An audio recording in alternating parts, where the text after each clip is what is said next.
Hi, this is Jason from Horrific Nightmares, and welcome to my 31 Days of Horror in October, day 28. Now today I'm going to be taking a look at Death Kappa. Now Death Kappa is a 2010 film which runs approximately 80 minutes and is directed by Tomo Haraguchi. And the only thing he was responsible for was Werewolf Warrior. Now this stars Matt Alv as himself, the Kappa expert. Daniel Aguila,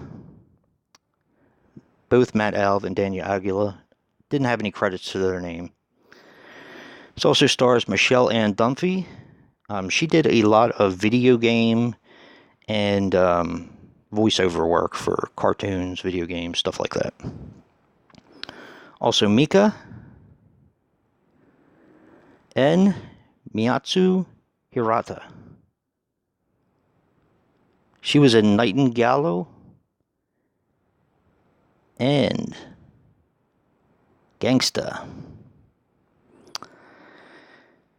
Now this is basically a spoof of two movies, The Terror of Mechagodzilla and Godzilla 1985. Now before I get into the plot, because it's just nuts, and I'm not going to be telling you much about the plot because you kind of have to see it to believe it. I haven't heard great things about this movie. I have a buddy, Wayne, who saw it and told me it was garbage, so I really wasn't expecting much out of it. I actually really enjoyed it. This movie is absolutely nuts. It's really fun, and it really doesn't take itself seriously. I think if you go into a movie like this taking it seriously, you've lost already. Okay, where to start with the plot of this one? A Japanese girl who wanted to be a singing star. She released a couple songs.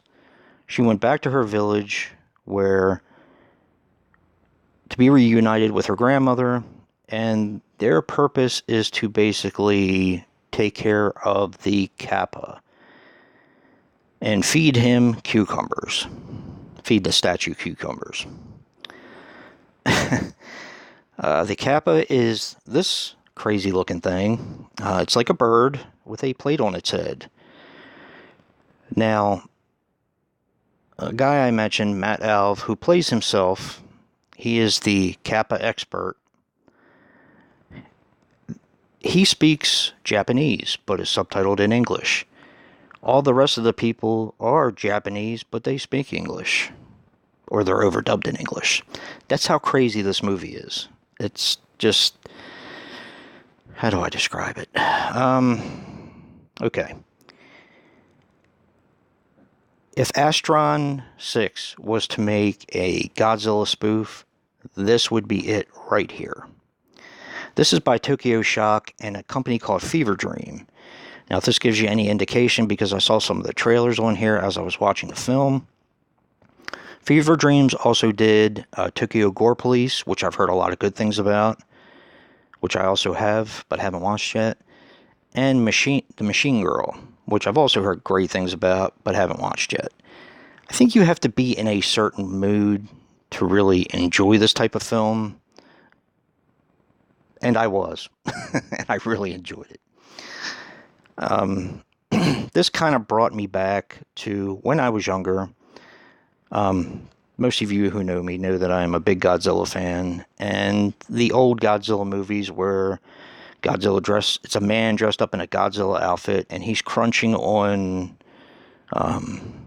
model cars and model buildings and just stuff like that. It just brought me right back to that point. But this movie knows exactly what it is. For example, they have helicopters and jets that are trying to kill the other monster before Kappa goes and takes care of the monster. They're on strings, and they show the strings, and that's just the type of movie that they're making. They say, we don't care if you can see them, we're out to have a good time, and that's exactly the way it is. This all basically happens because of an atomic bomb that the bad guys set off, and Kappa gets big, and one of the other monsters gets big, and they basically have a rumble in the city. And what I mean by rumble, this is actually just priceless. They actually do wrestling moves on each other. It's just amazing. This is a film you definitely have to see to believe, and if you like Godzilla-type movies, and if you like comedies and spoofs, you're actually going to love this film. If you like more serious things and don't like movies like Godzilla to be made fun of, you probably want to stay away from this one. But I really enjoyed it. I gave this 7.5. And that is 7.5 smashed pumpkins. Stay tuned for day 29. And if you like what you see in here, hit that like button and subscribe. And until next time, peace.